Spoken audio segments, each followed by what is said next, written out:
প্রথম পরিচ্ছেদটুকু পাঠ করে শোনাব, যার শিরোনাম হচ্ছে দক্ষিণেশ্বরে ঠাকুর শ্রীরামকৃষ্ণ।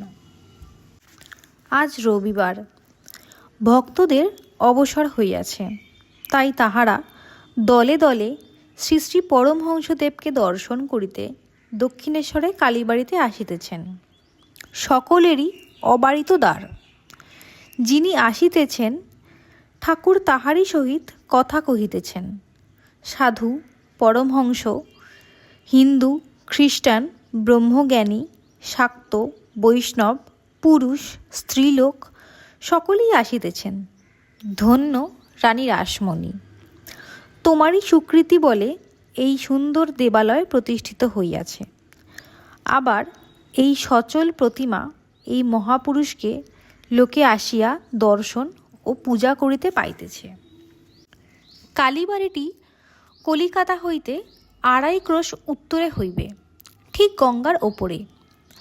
নৌকা হইতে নামিয়া সুবিস্তীর্ণ সোপানাবলী দিয়া পূর্বাশ্ব হইয়া উঠিয়া কালীবাড়িতে প্রবেশ করিতে হয়।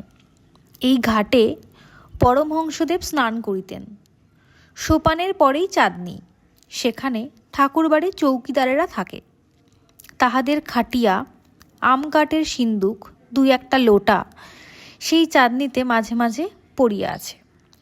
পাড়ার বাবুরা যখন গঙ্গা স্নান করিতে আসেন, কেহ কেহ সেই চাঁদনিতে বসিয়া খোশ গল্প করিতে করিতে তেল মাখেন।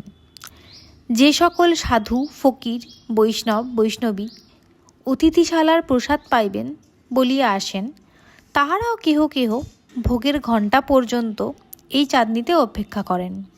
কখনো কখনো দেখা যায় গৈরিক বস্ত্রধারিণী ভৈরবী ত্রিশূল হস্তে এই স্থানে বসিয়া আছেন। তিনিও সময় হলে অতিথিশালায় যাইবেন। চাঁদনিটি দ্বাদশ শিব মন্দিরের ঠিক মধ্যবর্তী। তন্মধ্যে 6টি মন্দির চাঁদনির ঠিক উত্তরে আর 6টি চাঁদনির ঠিক দক্ষিণে। নৌকাযাত্রীরা এই দ্বাদশ মন্দির দূর হইতে দেখিয়া বলিয়া থাকে, ওই রাসমণির ঠাকুর বাড়ি।